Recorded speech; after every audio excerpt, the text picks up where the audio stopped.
लिम्पिया जुरा लिपिडो र कालापानीको रक्षा सार्वजनिक भइसकेपछि केही मान्छेहरू कम्फर्टेबल खोज्न हिँड्नु भएको छ। त्यो कम्फर्टेबल वाला जनतालाई होइन, कसैका लागि कम्फर्टेबल बन्नका लागि उहाँहरू हिँड्दै हुनुहुन्छ।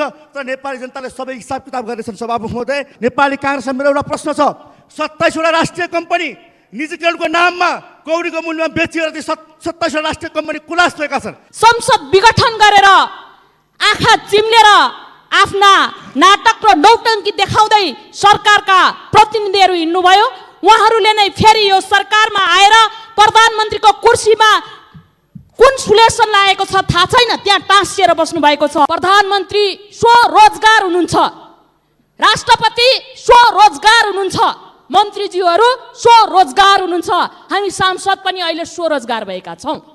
तर जनताहरू बेरोजगार छन्, नेपाली युवाहरू बेरोजगार छन्। त्यसका लागि हामीले भनेका हौ नेपाली जनताहरूलाई बेरोजगार होइन स्वरोजगार गराउनु पर्यो। अहिले भ्रमको खेती छरेर सरकारको पक्षीय भएर सरकारका आँखाबाट तपाईँहरू नबोल्नुहोस्। सम्माननीय प्रधानमन्त्री केपी शर्मा ओलीज्यू बालुवाटारमा बसेर नृत्य हेरिरहनु भएको छ। अब यो नृत्यको टिकट बिक्री गर्ने, सांसद खरिद बिक्रीको उद्घोष गर्ने प्रधानमन्त्रीज्यूलाई मेरो विनम्रतापूर्वक अनुरोध छ। तपाईँको सरकार बनिसकेपछि तपाईँहरूले 13 करोडको होली खुवाइन खानुभयो, तर बझाङका जनताले चामल खान पाउने कि नपाउने? म सम्माननीय प्रधानमन्त्रीज्यूलाई यसको जवाफ माग्न चाहन्छु। धेरै भ्रष्टाचारीहरूले घर पनि बनाएको, धेरै कमिसनखोरीहरूले कमिसन पनि खाएको एउटा प्रोजेक्ट थियो मेलम्ची। त्यो मेलम्ची स्वाभाविक रूपमा यसको परिकल्पनाकार कृष्णप्रसाद भट्टराईजी हुनुहुन्थ्यो, म उहाँलाई स्मरण गर्न चाहन्छु। तर वर्तमान सरकारका सम्माननीय प्रधानमन्त्री केपी शर्मा ओलीको तदारुकता सक्रियताका साथ 3 वर्षभित्र सरकार आइसके पछाडि निकै तदारुकताका साथ काम भएर अहिले मेलम्ची काठमाडौँमा आएको छ र निकै छिट्टै विशेष समारोह मार्फत यसको समुद्घाटन हुनेछ। म वर्तमान प्रधानमन्त्री केपी शर्मा ओलीज्यूलाई विशेष धन्यवाद दिन चाहन्छु। र यो मेलम्ची परिकल्पनाकार कृष्णप्रसाद भट्टराईजीको पार्टी बारम्बार सरकारमा गयो, तर उसको प्राथमिकता मेलम्ची कहिल्यै बनेन। दुःख व्यक्त गर्न चाहन्छु। सम्मान्य सभामुख महोदय, टिकापुर घटनाको अभियोगमा अदालतबाट सजाय पाएका रेशम चौधरीलाई अहिले सरकारले अहिले माफी दिने कुरा आम सञ्चार माध्यमहरूमा आइरहेको कुरा छ। त्यसैले सरकारको स्थिति, यो विषयमा सरकारको स्थिति स्पष्ट गर्नको निम्ति सम्मान्य सभामुख मार्फत सरकारलाई अनुरोध गर्न चाहन्छु। टिकापुर घटना काण्ड एकजना सामान्य 2 वर्षको बच्चालाई समेत गोली हानेर हत्या गरिएको थियो। जुन घटना अत्यन्त बर्बर, अमानवीय र जघन्य हत्या थियो। त्यसैले यो हत्याकाण्डलाई लिएर अहिले राजनीतिक कार्य भनेर यसलाई माफी दिनु त्यो कदापि सही हुन सक्दैन सभामुख महोदय। र यस विषयलाई यस प्रकारको कार्यवाहीलाई हेर्दाखेरि अहिले पनि विभिन्न पक्षहरूबाट यसलाई राजनीतिक मुद्दाको रूपमा अगाडि बढाइनुपर्छ भनेर जुन विचार आइरहेको छ, त्यो विचारलाई पनि सही भन्न सकिँदैन सभामुख महोदय। सम्मान्य सभामुख महोदय, अहिले पूर्व नेकपाको फुटपछि संसदमा कुनै पनि दलको बहुमत छैन। सरकार बनाउनलाई बहुमत जुटाउनको निम्ति अहिले कतिपय पक्षहरूबाट त्यो रेशम चौधरीको मागलाई पुरा गर्ने तत्परता, यानि मिना गर्ने माग, माफी दिने मागलाई पुरा गर्नको निम्ति तत्परता देखाएको पक्षहरूबाट त्यो कुराहरू पनि अगाडि आइरहेको छ। यसो भएमा सभामुख महोदय, कानुन र न्यायको अवहेलना हुनेछ। त्यति मात्र होइन, अराजनैतिक र सिद्धान्तहीन प्रकारको यो सौदाबाजी हुनेछ, जसले देशमा नै अत्यन्त नराम्रो नजिर पनि स्थापित गर्नेछ सभामुख महोदय। त्यसैले हामीले यो विषयमा सरकारको गम्भीर ध्यान आकर्षण गराउन चाहन्छु। वास्तवमै सभामुख महोदय, थारू नेपालको प्राचीन जाति हो र उनीहरूमाथि सदियौँदेखि शोषण, उत्पीडन र भेदभाव हुँदै आएको छ। यसका विरुद्धको उनीहरूको मुक्ति आन्दोलनलाई हामीले दृढतापूर्वक समर्थन गर्दछौँ। तर टिकापुर घटनाको एउटा नाबालकको हत्या जुन गरियो, त्यो जघन्य हत्या थियो। त्यसलाई थारू मुक्ति आन्दोलनसँग जोड्नु न्यायोचित हुँदैन सभामुख महोदय। र त्यसरी लानु पनि त्यस प्रकारको कुनै पनि पक्षबाट आउने विचारलाई सही भन्न सकिँदैन सभामुख महोदय। त्यसैले त्यो घटनाको जिम्मेवार व्यक्तिहरूलाई कानुन बमोजिम कडाभन्दा कडा सजाय दिनुपर्छ र त्यसको निम्ति सरकारले त्यो विषयमा गम्भीरतापूर्वक अगाडि हेर्नुपर्छ भन्दै सम्मान्य सभामुख मार्फत सरकारको गम्भीर ध्यान आकर्षण गराउन चाहन्छु। सम्माननीय सभामुख महोदय, सर्वप्रथम मिति 2017 साल चैत 15 गतेका होली पर्वका दिन बागलुङ जिल्लामा एउटा दुःखद घटना घटेको छ। बडीगाड गाउँपालिका 10 र निसीखोला गाउँपालिका 7 बेलदुरी एउटा स्थानमा युवाहरूका बीचमा होली मनाउने क्रममा झडप भयो र 2 जना युवाहरूले ज्यान गुमाउनु भएको छ। प्रकाश कुमार वर्ष 36, दीपक परिवार वर्ष 34। म उहाँहरूप्रति भावपूर्ण श्रद्धाञ्जली व्यक्त गर्न चाहन्छु, परिवारप्रति गहिरो समवेदना प्रकट गर्न चाहन्छु। उक्त झडपमा 6 जना घाइते भएर अहिले सामान्य उपचारपछि घर फर्किनु भएको छ। उहाँहरूको शीघ्र स्वास्थ्य लाभको कामना व्यक्त गर्न चाहन्छु। बागलुङको प्रहरी प्रमुख र प्रदेशबाट प्रहरी खटिएर त्यहाँ घटनाको निष्पक्ष अनुसन्धान भइरहेको छ र केही मानिसहरू समातिएका पनि छन् र अनुसन्धानको दायराभित्र आएका छन्। यो घटनालाई राजनीतिकरण नगरिकन घटनाका दोषी उपरमाथि कारबाहीको लागि म हार्दिक अनुरोध गर्न चाहन्छु। सभामुख महोदय, वर्तमान सरकारको संवैधानिक स्ट्याटसको बारेमा अघिल्लो पटक केही चर्चा यहाँ भयो। म धेरै खण्डन वर्णन गर्न चाहन्न। वर्तमान सरकार संवैधानिक सर्वोच्चतालाई मान्दछ, वर्तमान सरकार शक्ति पृथकीकरणको सिद्धान्तलाई मान्दछ। त्यही भएर हामीले सर्वोच्च अदालतले गरेका फैसलाहरूलाई आफ्ना केही कुरा हुँदाहुँदै हामीले मानेका छौँ। हामी फैसला हाम्रो पक्षमा आउँदा उत्तेजित भएर लट्ठु खाने र फैसला हाम्रो पक्षमा नआउँदा हामी हताश भएर सर्वोच्च अदालततिर फर्केर धारे हात लगाउने हामीले काम गरेका छैनौँ। स्वाभाविक रूपमा यो सरकार 76-2 प्रवेश गरेको छ। हामीसँग एउटा गठबन्धन पार्टी छ। यो पार्टीले यो सरकारप्रति दिएको विश्वासको म फिर्ता लिँदा बित्तिकै प्रधानमन्त्रीले संविधान बुझ्नु भएको छ। हामीले संविधान बुझेका छौँ। हामी स्वाभाविक रूपमा संसदमा विश्वासको मत दिने क्रममा अगाडि बढ्न चाहन्छौँ। यो कुरालाई यहीँ थाती राखेर सभामुख महोदय, काठमाडौँवासीहरूको लामो समयदेखिको चाहना र अपेक्षा एउटा सपना जस्तो बनेको र त्यसमा निकै चर्चा भएको, धेरै भ्रष्टाचारीहरूले घर पनि बनाएको, धेरै कमिसनखोरीहरूले कमिसन पनि खाएको एउटा प्रोजेक्ट थियो मेलम्ची।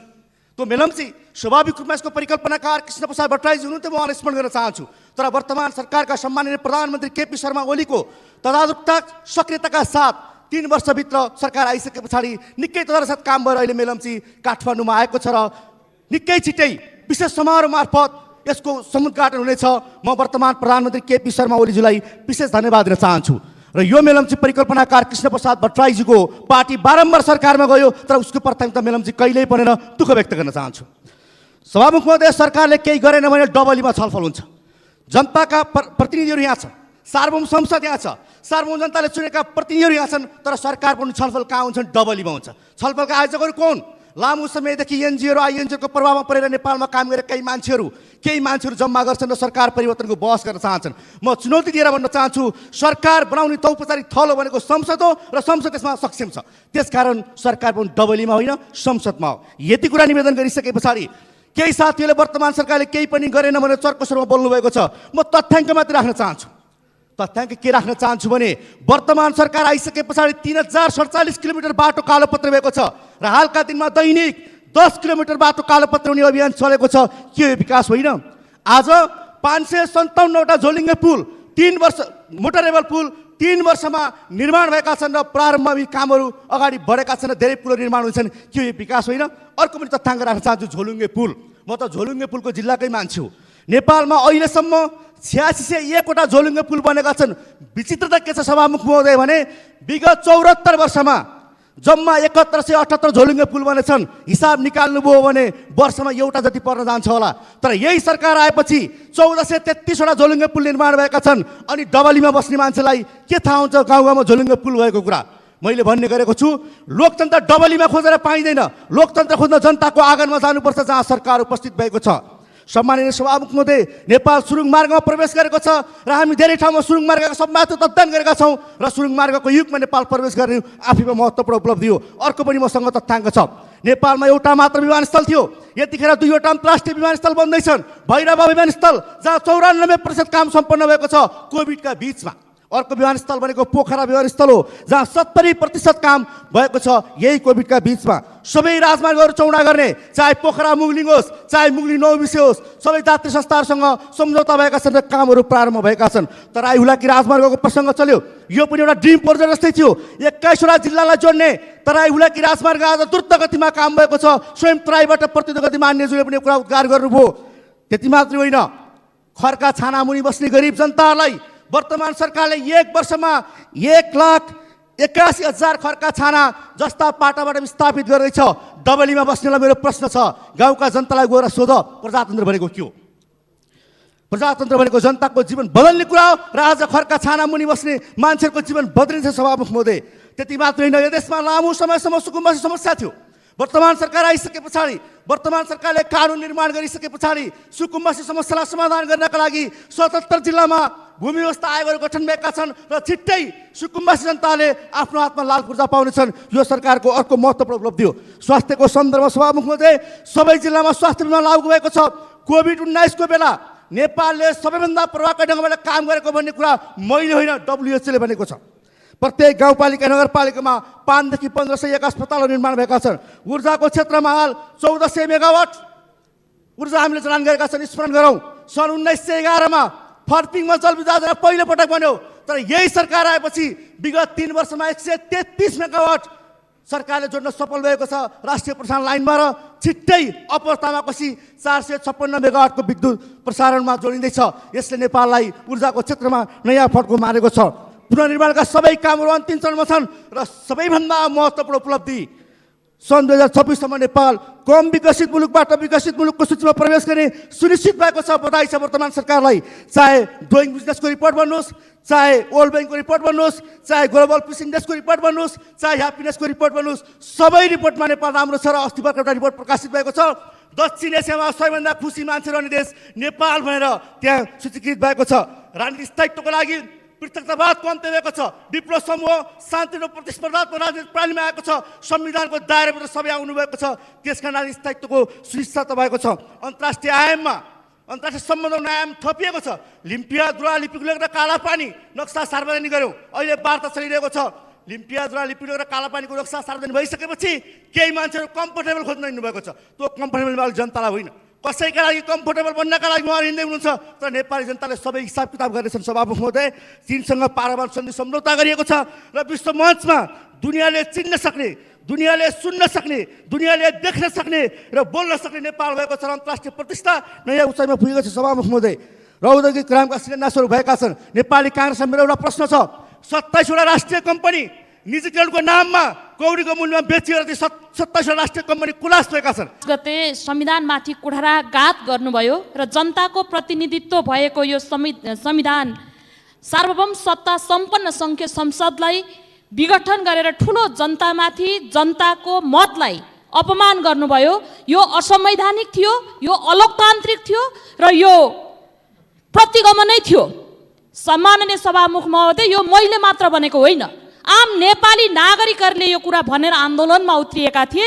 आम नागरिकले यो प्रतिगमनमाथि यो सच्चिनुपर्छ भनेर आम नागरिक रोडमा थिए। आम नागरिकमा त्यहाँ मानवाधिकार कर्मीहरू, त्यहाँ बुद्धिजीवीहरू लगायतका आम नागरिकको घुइँचो हामीले देखेकै हौँ। तर आज सर्वोच्च अदालतले न्याय दिलाएको छ। संसद पुनर्स्थापना भएको छ। संसद पुनर्स्थापनापछि जसले यो संसद चाहिँदैन भनेर सरकार संसद विघटन गरेर आँखा चिम्लेर आफ्ना नाटक र नौटङ्की देखाउँदै सरकारका प्रतिनिधिहरू हिँड्नुभयो। उहाँहरूले नै फेरि यो सरकारमा आएर प्रधानमन्त्रीको कुर्सीमा कुन सुलेसन लागेको छ थाहा छैन, त्यहाँ टाँसिएर बस्नु भएको छ। यो अचम्मको कुरा हो सभामुख महोदय। प्रधानमन्त्रीज्यूले संवैधानिक नीतिलाई, संविधानलाई बिर्सेर संवैधानिक परिषदको अवमूल्य गर्दै आफ्नो खेतबारीमा फलेको बन्दा काउरीलाई जस्तो बाँडेर असंवैधानिक कदमलाई अगाडि बढाउनु भएको छ। विपक्षी दलका नेतालाई बाइस गरेर जुन कामहरू गर्नुभएको छ त्यो असंवैधानिक हो। सम्माननीय सभामुख महोदय, यहाँ मान्यज्यूहरूले भन्नुभयो कि सरकारले गरेका कामहरूको धन्यवाद दिनुपर्थ्यो। उहाँहरूले भन्नुभयो स्वरोजगारका कुरा हो। सभामुख महोदय, प्रधानमन्त्री स्वरोजगार हुनुहुन्छ, राष्ट्रपति स्वरोजगार हुनुहुन्छ, मन्त्रीज्यूहरू स्वरोजगार हुनुहुन्छ, हामी सांसद पनि अहिले स्वरोजगार भएका छौँ। तर जनताहरू बेरोजगार छन्, नेपाली युवाहरू बेरोजगार छन्। त्यसका लागि हामीले भनेका हौ नेपाली जनताहरूलाई बेरोजगार होइन स्वरोजगार गराउनु पर्यो। सरकारले त्यसका लागि हेर्नु पर्यो भनेर हामीले भनेका हौ। मान्य सदस्यहरूले के बुझिरहनु भएको छ मलाई थाहा छैन। सम्माननीय सभामुख महोदय, होइन प्रधानमन्त्रीज्यूले अहिलेका सरकार पक्षका मान्यज्यूहरूलाई कुन खालको चस्मा लगाइदिनु भएको छ, कुन खालको मन दिनु भएको छ मलाई थाहा छैन। जुन प्रधानमन्त्री ज्यूले गरेका प्रतिगमन असंवैधानिक कदमहरू र सरकारले गरेका कुकार्यहरूलाई भित्र मनबाट उहाँहरू प्रशंसा गरेर हिँड्नु भएको छ। अनि उहाँहरूले भित्र मनमा त लागेको छ गल्ती भएको हो, तर उहाँहरू बाहिर ओठले भन्दै हुनुहुन्छ साँच्ची नै वाह सरकारले गरेका काम, हाम्रो सरकार जिन्दाबाद। यो कहिलेसम्म हो? यसले जनतालाई राम्रो गर्दैन, जनता पक्षीय कामहरू हुन सक्दैनन्। सभामुख महोदय, हामी अहिले विधान अधिवेशनमा छौँ। विधान अधिवेशनमा विधान लिएर विधानका कुराहरू कानुनहरू बनाउनु पर्नेमा अहिले हामी संसदमा कुनै पनि बिजनेस बिना हामी बस्नु परेको छ। यो संसदको राम्रो काम होइन। सरकार लुरुरुरु संसदबाट भागेर हिँड्ने र बिजनेस नदिने यो कार्य लोकतान्त्रिक होइन। जनताको बिचमा लोकतन्त्र खोज्न जानुस् भनेर मान्यज्यूहरूले भन्नुहुन्छ, हो हामी खोजिरहेका छौँ। जनताको घर घरमा हामी पुगेका छौँ। जनताहरूले भन्दैछन् लोकतान्त्रिक गणतन्त्र यो होइन। जो लोकतान्त्रिक गणतन्त्रमा जनता खुसी हुनुपर्छ, जनता साँच्चै नै सार्वभौम सत्ता सम्पन्न जनता हुनुपर्छ भन्ने कुरामा उनीहरू स्पष्ट छन् र त्यो मूल्याङ्कन जनताले देखाउने छन्। सभामुख महोदय, त्यसैले मेरो आग्रह छ, जुन लोकतन्त्रमा जनतालाई सोधिन्छ, जनताले बुझेका छन्। म फेरि पनि दोहोऱ्याउन चाहन्छु, मूल्याङ्कन जनताले गर्नेछन्। मेरो आग्रह छ, अहिले मान्यज्यूले भन्नुभयो जुन पहिलो अधिवेशनको सुरुको दिनमा नेपाली काङ्ग्रेसले गरेका कुरा उहाँहरूले बुझ्नुपर्छ। जुन नेपाली काङ्ग्रेसले सबै अध्यादेशमाथि हामीले कुरा उठाएका थिएनौँ। एउटा मात्र अध्यादेश जो संविधानलाई मिचेर संवैधानिक परिषदको अध्यादेश लिएको थियो त्यो हटाउनुस्, हामी सबैमा हाम्रो सहमति छ भनेर हामीले भनेका थियौँ। अहिले भ्रमको खेती छरेर सरकारको पक्षीय भएर सरकारका आँखाबाट तपाईँहरू नबोल्नुहोस्। यो भ्रम जनताले बुझेका छन् भन्ने आग्रह गर्दै बिदा हुन्छ। धन्यवाद। जय नेपाल। माननीय श्री गङ्गा चौधरी सद्गौवा, समय 5 मिनट।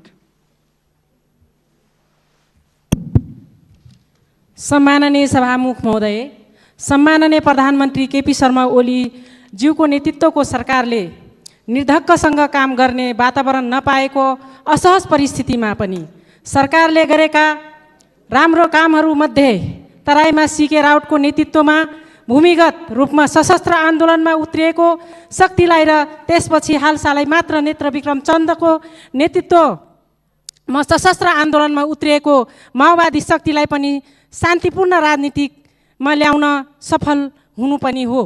सभामुख महोदय, सरकारको यो काम अत्यन्तै प्रशंसनीय छ।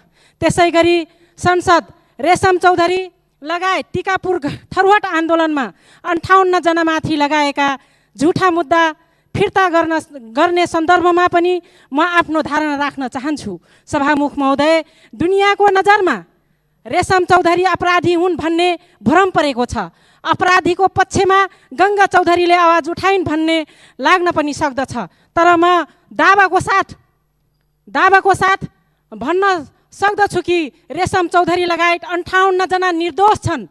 घटना घटेको बेला रेशम चौधरी टिकापुर थिएनन्, बर्दियामा थिए। त्यहाँका जनतालाई राम्ररी थाहा छ। सभामुख महोदय, राजनीतिक कारणले उनीलाई फसाइएका हुन्। टिकापुर घटना राजनीतिक कारणले घटाइएको थियो र राजनीतिक कारणले नै उनी फसाएका हुन्। सभामुख महोदय, यो त्यहाँका जनताहरूलाई राम्रोसँग पनि थाहा छ।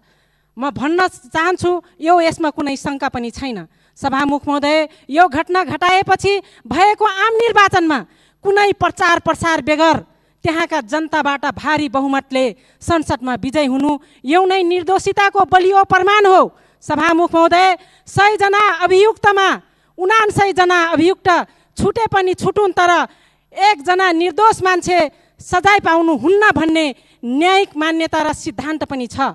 त्यसैले सरकार र थारू कल्याणकारिणी सभाबीच जुन वार्ता भइरहेको छ एकदम स्वागत योग्य छ।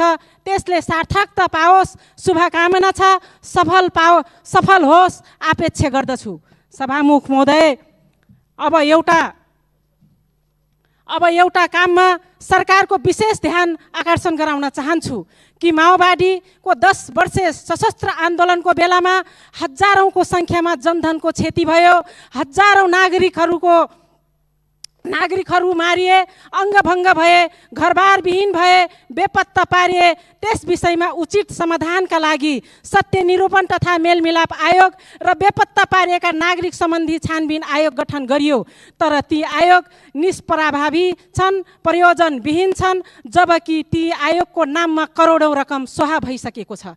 सभामुख महोदय, सशस्त्र आन्दोलनको बेलामा मारिएका, घाइते भएका, अङ्गभङ्ग भएका, जागिर गुमाउन बाध्य पारिएका नेपाली सेना, नेपाल प्रहरी, सशस्त्र प्रहरी र उनीहरूको परिवारलाई राज्यले एउटा नीति बनाएर उचित क्षतिपूर्ति र सुविधा प्रदान गर्नुको साथै जीवनयापन गर्न सहज वातावरण सिर्जना गरी दिन हुन सभामुख महोदय मार्फत सरकारलाई ती आवाजविहीनहरूको तर्फबाट म विशेष आग्रह गर्न चाहन्छु र सभामुख महोदय मार्फत नेपाल सरकारको ध्यान आकर्षण गराउन चाहन्छु। धन्यवाद। श्री देवप्रसाद गुरुङ, समय 10 मिनट। सम्मानीय सभामुखज्यू, आज मैले खास गरिकन हामी विधिको शासनलाई सर्वोपरि मान्दछौँ। कानुनी शासनलाई सर्वोपरि मान्ने संवैधानिक मान्यता हो। तर वर्तमान मन्त्री परिषदको संवैधानिक हैसियतको बारेमा अथवा कानुनी हैसियतको बारेमा केही प्रश्नहरू उठेको छ र त्यसतर्फ ध्यान आकर्षण गराउन चाहन्छु। सर्वोच्च अदालतले फाल्गुन 23 गते एउटा फैसला गर्यो र त्यो फैसलाले नेपाल सरकारको दलको अवस्थाको बारेमा दल विभाजनको फैसला गरेको छ र नेपाल सरकारको अवस्था दल विभाजित भएको अवस्थामा सरकारको अवस्था के हुने भन्ने क्वेसन चाहिँ छ। त्यसमा सामान्यतः यो संवैधानिक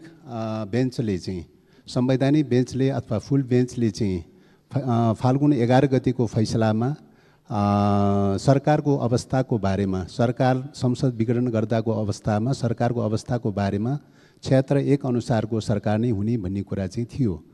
तर पछिल्लो समयमा गरेको फैसलाले क्षेत्र 2 आकर्षित भएको देखिन्छ। क्षेत्र 2 आकर्षित भन्नुको तात्पर्य सायद कोलिसनको गठबन्धनको चाहिँ सरकार आकर्षित भएको छ र पछिल्लो फैसलाले क्षेत्र 2 आकर्षित गरेको छ र त्यो स्थितिमा चाहिँ पछि अब दल विभाजन, सर्वोच्चको फैसलाले दल विभाजन गरेको छ। दल विभाजन भएको अवस्थामा संविधानको धारा 11, धारा 100 को उपधारा 2 आकर्षित हुने देखिन्छ।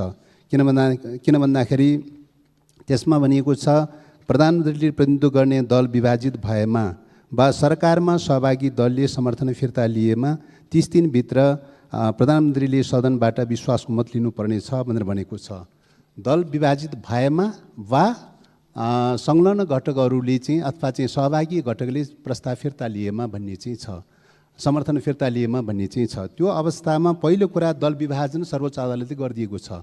दल विभाजन गरिदिइसकेपछि त्यसको प्रयोजनको लागि त्यो स्थितिमा चाहिँ तपाईँको स्वाभाविक ढङ्गले 30 दिनभित्रमा विश्वासको मत लिनुपर्ने हो भन्ने देखिन्छ। तर 30 दिन आज कति 18 गते भइसकेको चाहिँ छ। अब 23 गते 30 दिन पुग्दैछ र 30 दिनभित्रमा चाहिँ विश्वासको मत लियो भने मात्रै संवैधानिक रूपले चाहिँ वैधानिकता हासिल हुन सक्छ। अन्यथा चाहिँ 30 दिनभित्र विश्वासको मत नलिएको अवस्थामा सरकारको संवैधानिक हैसियत के हुने हो भन्ने क्वेसन चाहिँ उठ्ने देखिन्छ। त्यसो भएको हुनाले चाहिँ यो विषयमा सरकारको सन्दर्भमा हामीले पहिलेदेखि नै भनिरहेका छौँ, सरकारले संविधानको सर्वोच्चतालाई, विधिको शासनलाई फलो गरिरहेको छैन। पहिले पनि चाहिँ के भएको थियो त भन्दाखेरि चाहिँ पुस 5 गते संसद विघटन गर्यो। पुस 5 गते संसद विघटन प्रतिनिधि सभा विघटन गरिसकेपछि स्वाभाविक ढङ्गले आकर्षित हुने व्यवस्था के हो त भन्दाखेरि चाहिँ धारा 77 को 1 अनुसार चाहिँ प्रतिनिधि सभाको सदस्य नरहेको अवस्थामा प्रधानमन्त्री रहने अवस्था छैन। प्रधानमन्त्री नरहेको स्थितिमा चाहिँ के अरे प्रतिनिधि सभाको सदस्य नरहेको अवस्थामा प्रधानमन्त्री रहने कुरा आउँदैन। त्यस अवस्थामा स्वाभाविक ढङ्गले चाहिँ 77 को चाहिँ 3 चाहिँ अनुसारको सरकार परिवर्तन हुनुपर्ने अथवा काम चलाउ सरकार परिवर्तन हुनुपर्ने। त्यो बेलामा पनि काम चलाउ सरकारको परिवर्तन गर्न तयारी भएन चाहिँ।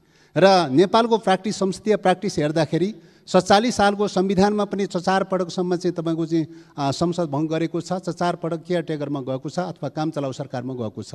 र एवं प्रकारले पछिल्लो समयमा चाहिँ 63 सालको अन्तरिम संविधानमा पनि चाहिँ केयरटेकरको काम चलाउ सरकारको चाहिँ व्यवस्था भएको चाहिँ छ र अहिलेसम्मको प्र्याक्टिसमा चाहिँ संसद भङ्ग भएको अवस्थामा विघटन भएको अवस्थामा काम चलाउ सरकारमा परिणत भएको व्यवस्था देखिन्छ र काम चलाउ सरकारमा परिवर्तन भएको अवस्थामा सर्वोच्च अदालतको फैसलाले पुनर्स्थापना गर्दा होस् या चाहिँ विघटनलाई सदर गर्दा होस् दुवै अवस्थामा चाहिँ सरकारको पुनर्स्थापना गरेको छैन। अहिलेसम्म 4 पटकसम्म 47 सालको संविधानको बेलामा पनि चाहिँ तपाईँको सरकारको पुनर्स्थापना गरेको थिएन। 63 सालको सन्दर्भमा पनि सरकारको चाहिँ संविधानको सन्दर्भमा पनि सरकारको पुनर्स्थापना गरेको थिएन र अहिले चाहिँ तपाईँको चाहिँ अस्ति फाल्गुन 11 गते चाहिँ गरेको फैसलाको सन्दर्भमा पनि संसदको पुनर्स्थापना गरेको छ, सरकारको पुनर्स्थापना गरेको छैन। त्यसकारणले सरकारको पुनर्स्थापना नगरेको अवस्थामा स्वतः चाहिँ काम चलाउ सरकारमा परिणत भएको अवस्था हो, तर यो काम चलाउ सरकारको रूपमा अझै पनि स्वीकार गरिरहेको छैन। त्यसकारणले संविधानलाई मिच्ने, संविधानलाई चाहिँ निषेध गर्ने, संविधानको सर्वोच्चतालाई, विधिको शासनलाई निषेध गर्ने खालको प्रवृत्ति देखिरहेको छ। यो सच्याउन जरुरी छ। यसतर्फ म सरकारको ध्यान आकर्षण गराउन चाहन्छु। दोस्रो कुरा, यतिखेर चाहिँ तपाईँको चाहिँ सदनलाई बिजनेस चाहिँ विहीन बनाइरहेको छ। सदनलाई बिजनेस दिनुपर्ने यो प्रणालीमा सरकारको दायित्व हो, सरकारको जिम्मेवारी हो। सरकारको जिम्मेवारीको आधारमा बिजनेसमा सञ्चालन हुने कुरा हो, तर चाहिँ तपाईँको सरकारले बिजनेस दिइरहेको छैन। त्यसले गर्दाखेरि सदन सुरु भएपछि अस्ति 23 गतेदेखि सदन सुरु भएदेखि चाहिँ अहिले पटक हामी चाहिँ विभिन्न सामान्य एजेन्डाहरूमा मात्रै सीमित भइरहेको छ, एजेन्डा विहीनताको अवस्थामा छ। र एजेन्डाको हिसाबले हेर्ने हो भने सदनभित्र थुप्रै एजेन्डाहरू चाहिँ छन्। समितिबाट, विभिन्न विषयगत समितिबाट आएका विधेयकहरू चाहिँ 5 वटा विधेयकहरू, नागरिकता विधेयक, लोकसेवा विधेयक, ज्येष्ठ नागरिक लगायतका विधेयकहरू चाहिँ सदनमा छ। त्यो प्रक्रिया अगाडि बढिरहेको छैन। 5 वटा विधेयकहरू छन्। नागरिकता विधेयक अत्यन्तै महत्त्वपूर्ण चाहिँ विधेयक हो र त्यो नागरिकता विधेयक अझै पनि पेन्डिङ भइरहेको छ, त्यो कार्यसूचीमा चढिरहेको छैन। एवं प्रकारले चाहिँ समितिमा विचाराधीन रहेका चाहिँ विधेयकहरू पनि छन्। विभिन्न विषयगत समितिहरूमा पनि विचाराधीन अवस्थामा रहेको छ। राष्ट्रिय सभाबाट के अरे सन्देशसहित टेबल भएका विधेयकहरू 6 वटा विधेयकहरू छन्। मिडिया काउन्सिल सम्बन्धी विधेयक, विशेष सेवा सम्बन्धी विधेयक लगायतका विधेयकहरू छन्। एवं प्रकारले चाहिँ सभामा प्रस्तुत भएका चाहिँ सार्वजनिक खरिद लगायतका विधेयकहरू 4 वटा विधेयकहरू चाहिँ छन् र सभामा दर्ता मात्रै भएको, सदनमा दर्ता मात्रै भएको चाहिँ विधेयकहरू पनि 8 वटा विधेयकहरू छन्। यसरी हेर्दाखेरि हामी विधेयकहरू मात्रै, कुल चाहिँ सदनमा विधेयकहरू मात्रै 33 वटा विधेयकहरू रहेको देखिन्छ। र एवं प्रकारले पछिल्लो समयमा अध्यादेशहरू लिएर आएको छ, 9 वटा अध्यादेशहरू लिएर आएको छ। ती अध्यादेशहरू, विधेयकहरू हेर्दाखेरि एजेन्डाहरू थुप्रो छ। ती एजेन्डा, ती कार्यसूचीहरू चढाउने र प्रक्रिया अगाडि बढाउने कुरामा सरकार तयारी भइरहेको छैन। त्यसकारणले सरकारले यो सदनलाई के गर्न चाहेको हो भन्ने कुरा गम्भीर रूपले प्रश्न उठेको छ। शक्ति पृथकीकरणको सिद्धान्तअनुसार संसदको चाहिँ सार्वभौम अधिकारमाथि चाहिँ सरकारले जुन प्रकारको चाहिँ नीति अवलम्बन गरिरहेको छ, त्यसले गर्दाखेरि सरकारको मनस्थिति चाहिँ पुस 5 गतेकै मनस्थितिमा छ। फाल्गुन 11 गते सर्वोच्च अदालतले जुन फैसला गरेको छ, त्यो फैसलाको मान्यतालाई अझै पनि सरकारले अङ्गीकार गरिरहेको छैन। पुस 5 गतेकै मनस्थितिमा छ। त्यही पुस 5 गतेको मनस्थितिले गर्दाखेरि संसदलाई फेरि पनि चाहिँ भङ्ग गर्ने, फेरि पनि मध्यावधिको चाहिँ प्रक्रियामा अगाडि बढाउने यो दिशातर्फ उद्यत रहेको देखिन्छ। त्यसकारणले यो स्थितिमा हामी के देख्छौँ त भन्दाखेरि, यदि सदन चाहिँ अवरुद्ध भयो, सदन चाहिँ विघटन भयो भने संविधानका अधिकांश धारा दफाहरू, झन्डै 50% भन्दा बेसी चाहिँ संविधानका धारा दफाहरू निष्क्रिय हुन्छ। संविधानका धारा दफाहरू निष्क्रिय हुनु भनेर भन्नुको तात्पर्य चाहिँ प्रकारान्तरले संघीय लोकतान्त्रिक गणतन्त्रको चाहिँ संविधान विफल हुनु हो। त्यसकारणले यो संविधानलाई विफल तुल्याउने दिशातर्फ सरकार स्वयं उद्यत भएर लागिरहेको देखिन्छ। त्यसो भएको हुनाले चाहिँ यो दिशातर्फ अब निर्वाचनको प्रश्न उठाइरहेको छ, ताजा जनादेशको प्रश्न उठाइरहेको छ। ताजा जनादेश भनेको के हो? ताजा र जनादेश भनेको के हो? संविधानले नचिन्ने चाहिँ ताजा जनादेश हुन सक्छ सक्दैन चाहिँ? संविधानले, नेपालको संविधानले 5 वर्षको अवधिको लागि निर्वाचनको चाहिँ सेड्युल तोकिएको चाहिँ छ र 5 वर्षको चाहिँ अवधिको लागि तोकिएको निर्वाचन नै अन्ततगत संविधानले चिनेको निर्वाचन हो। संविधानले तोकिएको अवधिभन्दा अगावै हुने खालका निर्वाचनहरू, त्यस प्रकारका निर्वाचनहरू, गैर संवैधानिक रूपले हुने खालका निर्वाचनहरू, त्यो वास्तवमा सही अर्थमा ताजा जनादेश हुन सक्दैन, सही अर्थमा निर्वाचन हुन सक्दैन। त्यसकारण निर्वाचन गर्नलाई भन्दा पनि चाहिँ संविधान सिद्ध्याउनलाई उद्यत देखिन्छ। संविधान समाप्त गर्ने, संघीय लोकतान्त्रिक गणतन्त्र समाप्त गर्ने दिशातर्फ उद्यत देखिन्छ। त्यसो भएको हुनाले यो दिशातर्फ पनि म सबैको ध्यान आकर्षण गराउन चाहन्छु। एवं प्रकारले चाहिँ यो यतिखेर मुलुकमा दलीय स्वतन्त्रता छ, दलीय व्यवस्था छ, संविधानले दलीय स्वतन्त्रतालाई प्रत्याभूत गरेको चाहिँ छ। तर सर्वोच्च अदालतको अस्तिको सम्मानित सर्वोच्च अदालतको 23 गतेको फैसलाले प्रसङ्ग र सन्दर्भ दलको नामसँग जोडिएका विषयहरू थिए र दलको सर्वोच्चको फैसलालाई हामीले सम्मान गर्नुपर्छ, कदर गर्नुपर्छ, त्यसमा कुनै विमतिको विषय रहेन। तर पनि त्यसका फैसलाका अन्तर्य कतिपय विषयहरू त्यसमा अन्तर्य रहेका कतिपय व्याख्या विश्लेषणहरूले नेपालको संविधानको दल सम्बन्धी स्वतन्त्रतामाथिको अधिकारलाई हनन गरेको देखिन्छ। दल खोल्न पाउने, विचार मिल्नेहरूको बीचमा दल खोल्न पाउने, स्थापना गर्न पाउने, गठन गर्न पाउने, विघटन गर्न पाउने दलीय अधिकार दलहरूको अधिकारको कुरा हो। तर त्यो दलहरूको अधिकारमाथि हनन गर्ने प्रक्रियाको सुरुवात भएको चाहिँ छ। त्यस कारणले गर्दाखेरि म के आग्रह गर्न चाहन्छु त भन्दाखेरि चाहिँ यतिखेर सङ्घीय लोकतान्त्रिक गणतन्त्र दलीय स्वतन्त्रता सहितको सङ्घीय लोकतान्त्रिक गणतन्त्र जो मुलुकमा स्थापित भएको छ त्यसमाथि एक प्रकारले खड्गो पैदा भएको छ, सङ्कट पैदा भएको छ। यो सङ्कटका विरुद्धमा सबै सजग र सतर्क रहेर जुझ्नका लागि आग्रह गर्न चाहन्छु। त्यसको साथै मुलुक चाहिँ कोभिड-19बाट प्रताडित भइरहेको अवस्थामा यसबाट मुक्त हुन नपाउँदै पछिल्लो समयमा फेरि कोभिड बढ्ने प्रक्रिया बढिरहेको छ। त्यसतर्फ पनि सरकारको ध्यान आकर्षण गराउन चाहन्छु। एवं प्रकारले काठमाडौँ उपत्यकामा वायु प्रदूषण बढ्दै गइरहेको चाहिँ छ। यो वायु प्रदूषणलाई छिटोभन्दा छिटो नियन्त्रण गर्न सकेन भने त्यसले काठमाडौँवासीको स्वास्थ्यमा गम्भीर असर पर्नेछ। त्यस कारणले स्वास्थ्यको चाहिँ यो वायु प्रदूषण नियन्त्रण गर्ने दिशातर्फ सरकारको गम्भीर ध्यान आकर्षण गराउन चाहन्छु। धन्यवाद। सम्माननीय प्रधानमन्त्री केपी शर्मा ओलीज्यू बालुवाटारमा बसेर नृत्य हेरिरहनु भएको छ।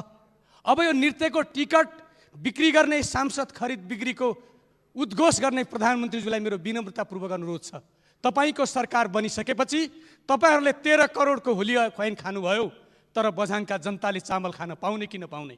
म सम्माननीय प्रधानमन्त्रीज्यूलाई यसको जवाफ माग्न चाहन्छु।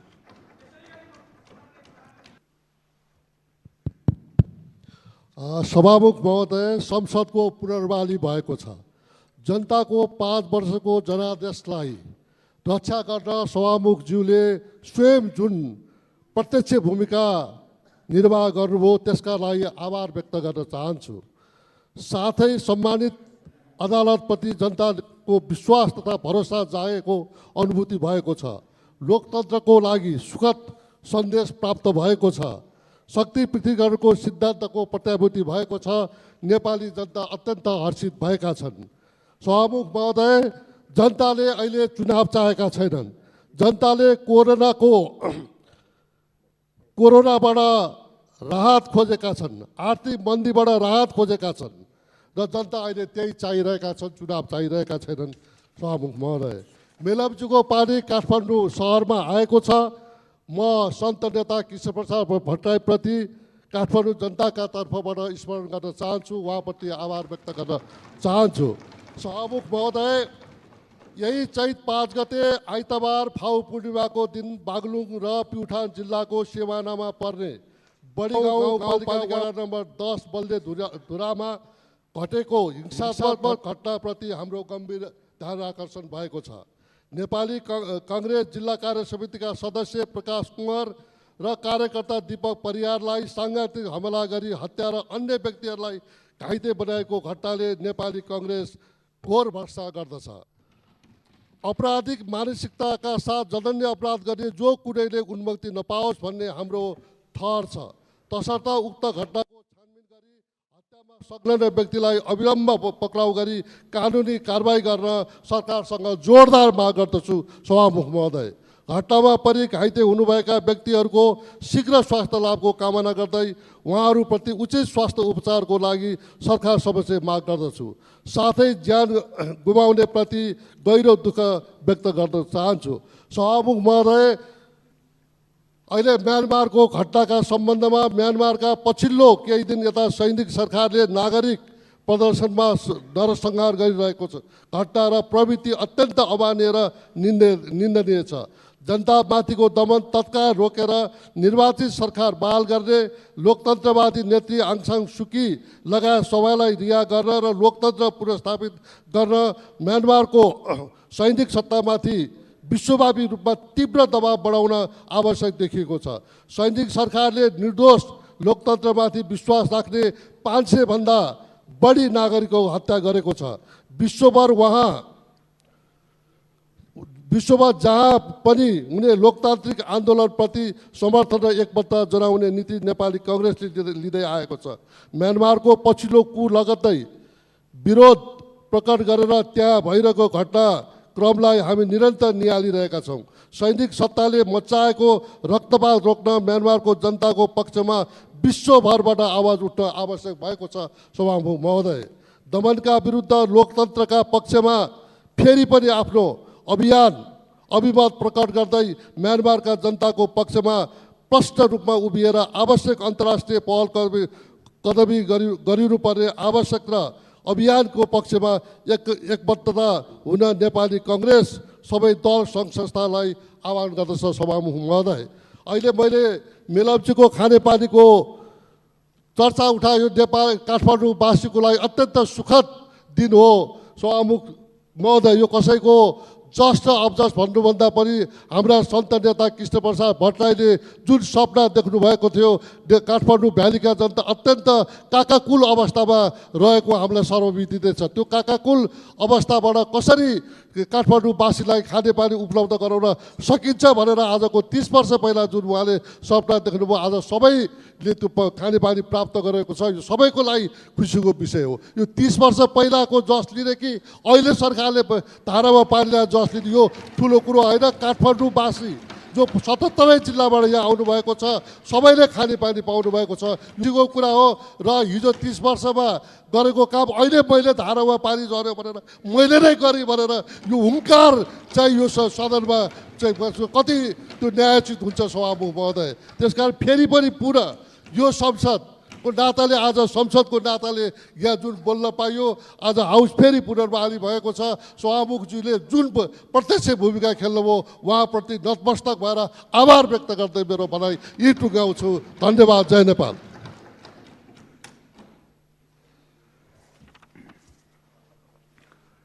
माननीय